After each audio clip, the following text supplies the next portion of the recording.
viernes creo que anuncian lluvia, pero después de tantos días de frío, la verdad que es una caricia esto, ¿no? Exactamente, a disfrutar esta tarde hermosa del lunes, ya que el lunes complicado, por lo menos tenemos sol, tenemos una temperatura agradable. A esta hora de la mañana Sí, estuvo frío, sí, sí. frío. Y vos decís complicado, hay tanta información en este país, tanta información minuto a minuto, pero el miércoles pasado adelantábamos y ya lo habíamos tocado este tema, ¿qué va a pasar con cuando vuelva el tema del dengue, de los mosquitos y demás?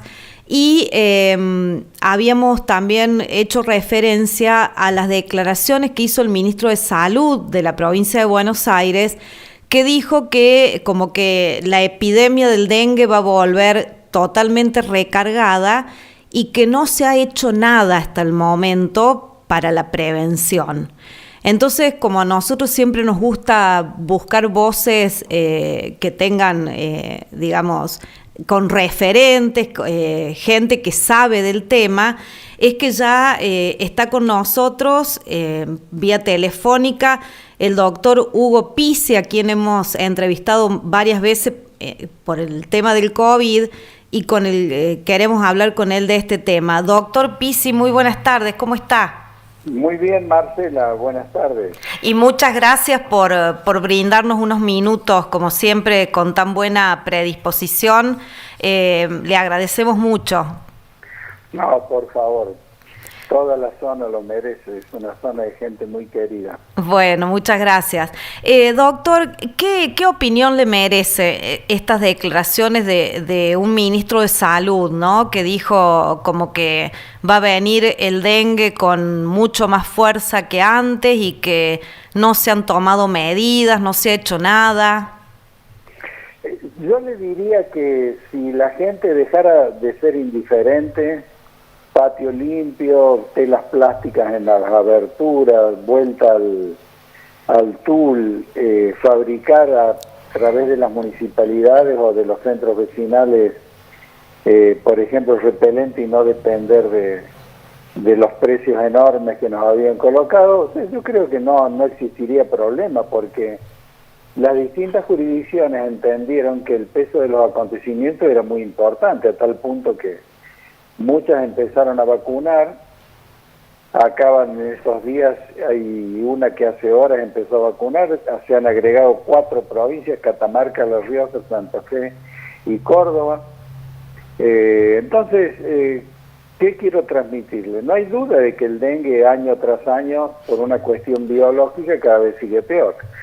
Pero la ecuación que más disgusto nos da es la indiferencia de la gente y la biología de las hembras de mosquito contaminado que ponen huevos que ya tienen el virus y por más de que haga frío el huevo entra en latencia y cada vez que hay 2 o 3 golpes de calor eclosionan y sale ya el mosquito hembra con el virus y cada día es como escalones, son escaleras que si las representamos por los años, cada año es un poco más.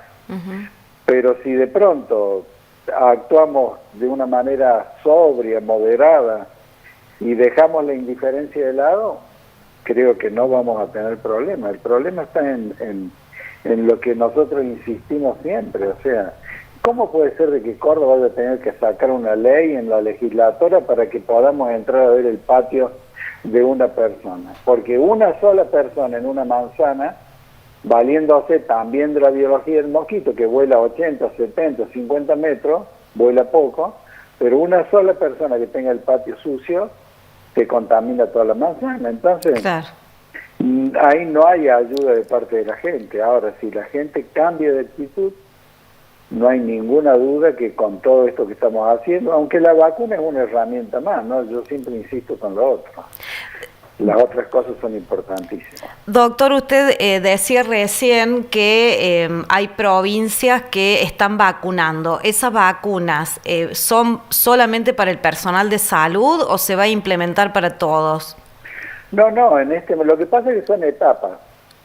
Vuelvo a insistir que la presión de la población hizo que muchos gobiernos y jurisdicciones compraran y a lo mejor no estaba en sus planes. Pero Córdoba tiene un esquema muy interesante. A mí el gobernador me preguntó, el ministro también, tiene un esquema muy interesante porque primera etapa, ¿no? Primero los que nos cuidan, o sea, salud, equipo de salud, enfermeras, médicos, de parte privada y de parte oficial. ¿Y por qué es esto? Porque la última epidemia tuvimos casi un 25% de este equipo de salud en cama. Entonces, si los que nos tienen que cuidar están enfermos, evidentemente error. Y después todo aquel, esta es la parte que me pareció estupendo, todo aquel que haya padecido dengue y haya estado 24 horas mínimo internado, va a tener la vacuna gratis. Pero eso después vienen otras etapas. Claro, es como un inicio esto. Claro, lo importante es empezar. Pero después hay otras cosas interesantes que se dan a nivel de obras sociales. Hay obras sociales que están dando un 40, un 60, hay una cadena farmacéutica que hace un 20% de descuento, sí. Hay prepagas que te la dan gratis porque dice que consideran que es mucho más barato una vacuna que un día de terapia intensiva. Pero a todo esto, si hay preocupación, a los que venimos hablando de este tema hace mucho, los libros nuestros advertían de esto hace 30 años, los libros están en la biblioteca, hay que ir a buscarlos nada más. Y el grupo nuestro lo conoce esto muy bien porque en la década del 80 y desde esa época nos han invitado a universidades extranjeras, en este caso la Universidad de París, y el Hospital Piti-Salpêtrière tenía salas enteras llenas con enfermos de dengue que venían de las ex colonias francesas. O sea que el tema lo conocemos muy bien. Por lo tanto, creo que, y antes de que apareciera por acá, que ahora parece toda una cosa rara, una enfermedad tropical tan dinámica. Claro. Pero creo que es una cuestión, si nosotros lográramos que la comunidad tuviera un poco más de proactividad en esto, le puedo asegurar que a esto lo manejamos. Es imposible que un mosquito africano nos amedrente, una cosa insólita, ¿no? Claro, no, ni pensar en que volveríamos el tiempo atrás con lo que ocurrió con el COVID. No, tanto como eso no, porque lo mismo son distintos. El COVID subía a una persona a un microurbano, había 60 personas, 40 personas entre los sentados y parados, tosía, estornudaba, se tocaba la nariz, agarraba el caño para bajar todo eso y contaminaba hasta el chofer.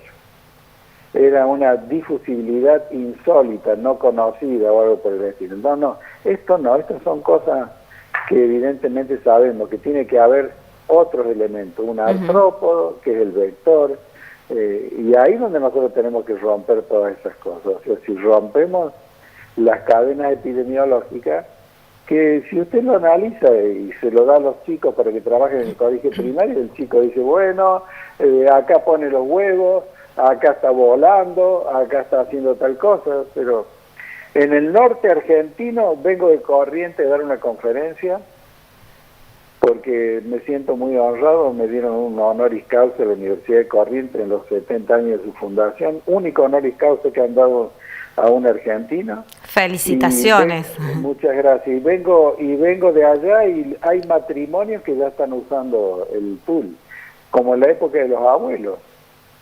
Claro. La época de los abuelos, o sea, y el tul es doble ancho, lo más barato en textil, y es una barrera inviolable para piojos, pulgas, garrapatas, chinches, arañas, escorpiones, moscas y mosquitos. Mire usted, se ahorra los insecticidas, lo cuida el chiquito que murió ese de 6 meses en Santa Fe.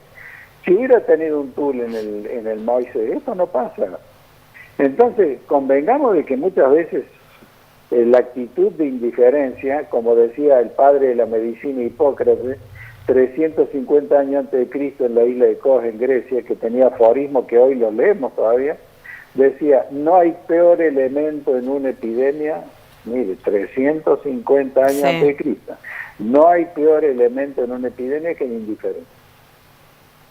Doctor, buenas tardes. Mariano lo saluda. ¿Cómo le va, Mariano? Muy bien.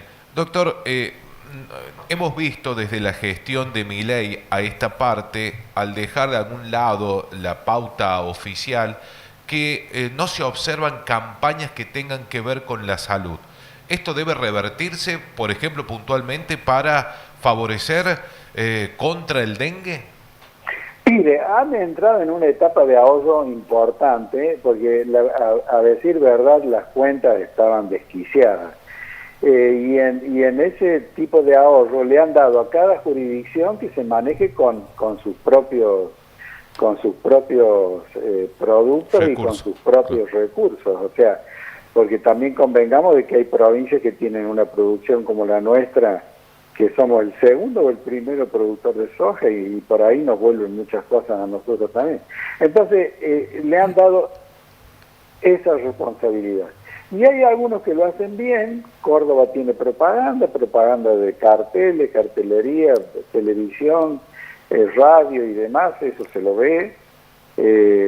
Pero creo que pasa por otro lado. A mí me da la sensación que en lo inherente al poblador, al ciudadano, me parece que están fallando mucho. O sea, hay tanta indiferencia. Bueno, esa misma indiferencia la notamos cuando fue el tema de COVID. O sea, la gente no solo que no nos ayudaba, no solo que hacía fiestas clandestinas, sino que despotricaba contra las vacunas, amedrentaba a la gente. Pasaba por una cuadra y decía, doña Elisa, ni se le ocurre ponerse la vacuna del COVID, don Mario, por favor, quiero que siga siendo mi vecino, lo hemos vivido. No vaya a colocarse la vacuna. Y eso nos jugaba todo en contra. O sea, eso ya era peor que el indiferente. Ahora, todos esos que sucedieron y que yo les menciono, cuando le faltaba el aire al hijo, a él, a la mujer, salían despavoridos, rogando por ayuda. Entonces, hay una actitud que es muy dual, la sociedad es muy complicada, o sea, y para colmo una falta de educación que es espeluznante. Hay 12 millones de personas que no estudian, no trabajan, no saben escribir, no saben interpretar un texto. Nosotros habíamos hecho unos folletines con 5 renglones y esos 5 renglones no los sabían interpretar.